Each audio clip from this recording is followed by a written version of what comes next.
दोस्तों, स्वागत है आपका आज की कहानी में। आज की कहानी है अंतर्द्वंद। मम्मी को फ़ोन लगाने के लिए बढ़े हुए हाथ यकायक रुक गए। क्या कहूँगी मैं उनसे? यही ना कि नील अब पहले वाले नील नहीं रहे, बदल गए हैं, विश्वासघात कर रहे हैं मेरे साथ उनके जीवन में। नहीं नहीं, मैं ऐसा नहीं कर सकती। क्या गुजरेगी माँ बाप के दिल पर। आज भी हमारे समाज की यही विडंबना है। लड़की सुखी है तो पूरा परिवार खुश रहता है और सबके सिर आंखों पर होती है, और दुखी है तो सबकी आलोचनाओं का केंद्र बिंदु। कितने प्रयासों के बाद विवाह हुआ था मेरा। 2 साल तक पापा मैट्रिमोनियल साइट्स की खाक छानते रहते। कई जगह बात बनते बनते रह गई। कभी पैसा आड़े आ गया और कभी मेरा सांवला रंग रूप लड़के को नहीं भाया। आखिर नील ने मेरी ज़िंदगी में आए और जिन्होंने मेरे रंग रूप को नहीं, मेरी योग्यताओं को परखा, और 2-4 मुलाकातों के बाद उन्होंने विवाह प्रस्ताव आ गया। खुशी के मारे मेरे पांव नहीं पड़ रहे थे ज़मीन पर। 1 साल कैसे बीत गया पता ही नहीं चला। फिर अचानक ही मेरी खुशियों को किसी की नज़र लग गई। उस दिन को शायद ही मैं कभी भूल पाऊंगी। उस शाम नील ऑफिस से लौटे तो उनके साथ एक खूबसूरत युवती को देखकर मैं चौंक उठी थी। अगले दिन संडे था। मैं सुबह जल्दी उठी और नील को सोता छोड़ कॉलोनी के पार्क में जाकर बैठ गई। मन बेहद खराब था।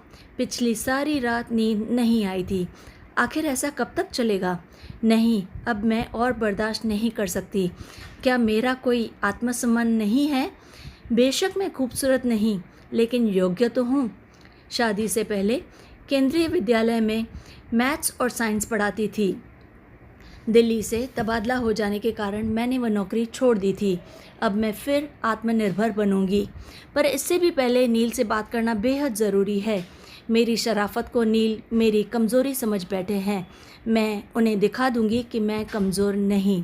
सुनैना का साथ उन्हें छोड़ना ही पड़ेगा, अन्यथा।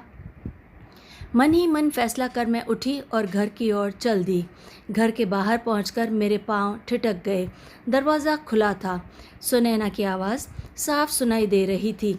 धड़कते दिल से मैं सुनने लगी।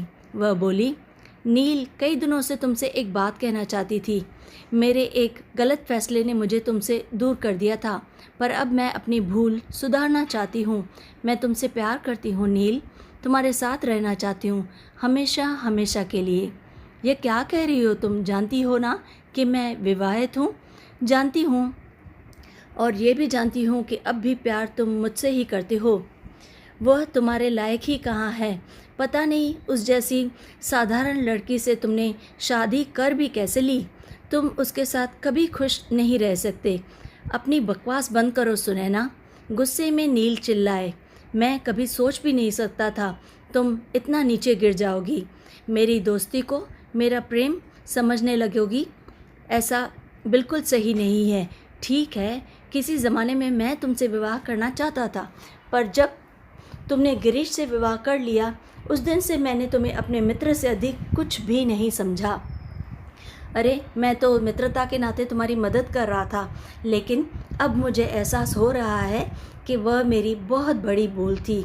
तुम्हारी नज़र में रीमा साधारण है, पर मेरी नज़र में वो तुम जैसों से कहीं ज़्यादा सुंदर है, क्योंकि उसका मन सुंदर है। वो रिश्ते निभाना जानती है।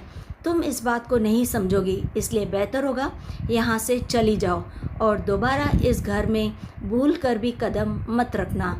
कमरे में खामोशी छा गई। पैर पटकती हुई सुनैना घर से चली गई। नील की बातों से मेरा मन द्रवित हो गया। वो मुझसे इतना प्रेम करते हैं और मैं उनके बारे में क्या क्या सोच रही थी। इंसान की फितरत भी अजीब होती है। कभी कभी हम ऐसी समस्या से परेशान होते हैं जिसका हमारे जीवन में अस्तित्व होता ही नहीं है। अपनी कल्पना में ही हम उसे जन्म दे देते हैं। नकारात्मक विचारों का प्रभाव मन मस्तिष्क पर इतना कदर छाया रहता है कि वह समस्या अपना मूर्त रूप में दिखाई देने लगती है। ऐसा ही कुछ मैंने भी किया। अपने हंसते खेलते घर को और सांवले रंग को लेकर मेरे मन में कॉम्प्लेक्स रहा होगा। तभी तो नील और सुनैना की मित्रता देख मेरे अंदर असुरक्षा की भावना घर कर गई और अपने मन में मैंने अंतर्द्वंद्व पाल लिया। पर आज नील की बातें सुनकर मेरा आत्मविश्वास इतना बढ़ गया है कि भविष्य में कभी कोई सुनैना इस विश्वास को डगमगा नहीं पाएगी।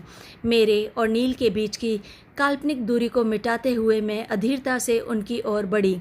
मेरी आंखों से बह रहे आंसुओं को देख नील घबरा गए और बोले, क्या हुआ रीमा, तुम तो वॉक पर गई थी ना, रो क्यों रही हो?